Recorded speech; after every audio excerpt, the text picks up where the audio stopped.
September 12th, 2001. It's the day after the terrorist attacks on New York and Washington that killed thousands of Americans.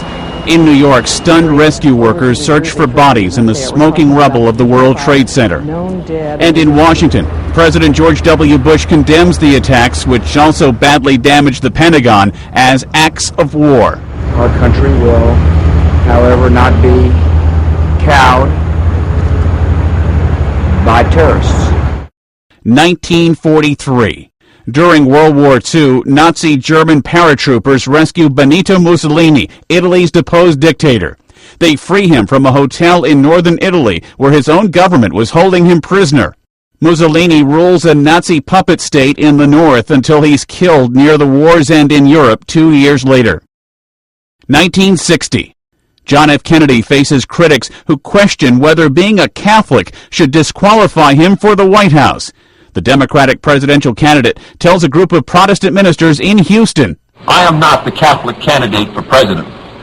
I am the Democratic Party's candidate for president, who happens also to be a Catholic. I do not speak for my church on public matters, and the church does not speak for me." Kennedy becomes America's first Catholic president when he narrowly defeats Richard Nixon that fall. 1953. Wedding bells for a future White House couple as Kennedy marries Jacqueline Bouvier in Newport, Rhode Island. 1977.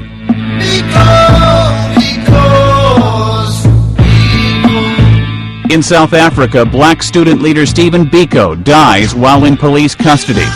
His death triggers a global outcry against South Africa's racist apartheid regime. And 2003. Because you're mine, I walk the line. In Nashville, singer Johnny Cash, the man in black, dies of complications from diabetes. The country music legend was 71. Today in history, September 12th. Ed Donahue, The Associated Press.